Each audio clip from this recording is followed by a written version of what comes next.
네, 안녕하세요. 약대라브의 칼로리입니다. 여러분들 식품을 고르는 데 있어서 제로 음료, 또 저지방 우유, 디카페인 많이들 드시나요? 자, 이런 음식에서 무언가를 뺐다는 얘기는 어떤 가공이 들어갔다는 얘기고요. 우리가 뭐 어떤 필터나 이런 걸 통해서 걸러내거나 그런 과정이 아니라 어떤 가공 과정이 들어갔다는 얘기입니다. 어떤 화학물질을 넣어서 제거를 했다든지 이런 가공이 들어갔다는 얘기죠. 무언가를 뺐지만 우리가 보통 안 좋다라고 인지되는 성분들을 제거를 했지만은 다른 더 건강에 안 좋은 물질들이 들어갈 수 있다는 얘기고요. 또 제거하는 과정에서 불가피하게 어떤 화학물질들이 들어갈 수 있다는 점입니다. 예를 들어서 제로 음료들을 보면 우리가 당을 뺐다, 그러니까 당이 어떤 사회적으로 많이 이슈가 되다 보니까 설탕을 뺐다는 의미인데요. 설탕을 안 집어넣는 대신에 다른 감미료가 들어가게 되고, 이 감미료는 여러 가지 문제를 야기할 수 있습니다.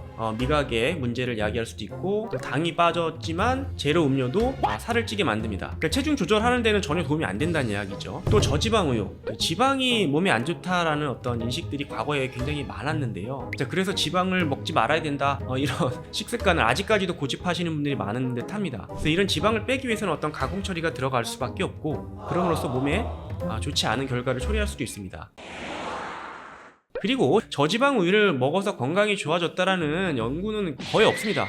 큰 효과가 없다는 것이죠. 그냥 지방이 몸에 안 좋다라는 어떤 과거의 인식들 때문에 저지방 우유가 나온 것이고, 그런 저지방 우유를 먹는 유행들이 생겼다는 것이죠. 드셔도 됩니다. 우유에 있는 지방 드셔도 건강상에 큰 문제가 없습니다. 그리고 지방을 빼면 맛도 없지 않습니까? 지방이 어느 정도 있어야 맛있죠. 고소하고 맛있죠. 또 디카페인, 그러니까 카페인을 빼기 위해서 걸러져서 제거되는 게 아닙니다. 여러 가지 화학 처리들을 해서 제거되는 경우들이 굉장히 많기 때문에 오히려 더 안 좋은 성분들을 먹게 되는 경우들도 많다는 얘기죠. 또 저녁에 오후 늦게 먹으면 잠을 못 잘 수도 있기 때문에 뭐 차로 좀 대체를 한다든지 이렇게 바꾸셔야지, 굳이 디카페인을 먹을 필요는 없다는 거죠. 그러니까 커피 자체가 나쁘다는 건 아닙니다. 커피 자체는 오히려 건강상에 긍정적인 효과들을 갖고 있기 때문에 커피를 어느 정도 섭취하시는 건 좋은데, 굳이 카페인이 안 좋을 것 같으니까 카페인을 뺀 디카페인을 먹겠다는 거는 오히려 더 안 좋을 수도 있다는 얘기입니다.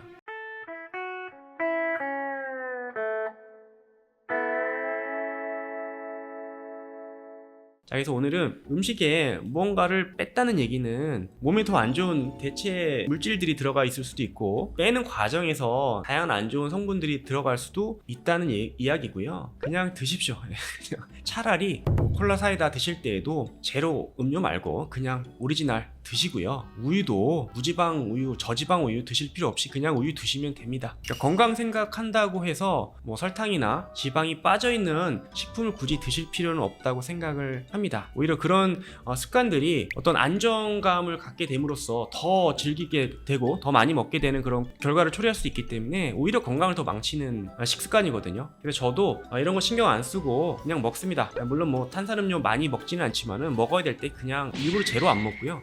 오리지널 스프라이트나 콜라 먹고요. 우유도 뭐 잘 먹지는 않습니다. 하지만 또 먹고 싶을 때가 있거든요. 그냥 저지방 우유 안 먹고 그냥 우유 먹습니다. 커피도 마찬가지고요. 그러니까 여러분들도 어떤 눈속임이라고 볼 수도 있기 때문에 오히려 건강을 또 망치는 경우들이 있다는 점 알고 계셨으면 좋겠습니다.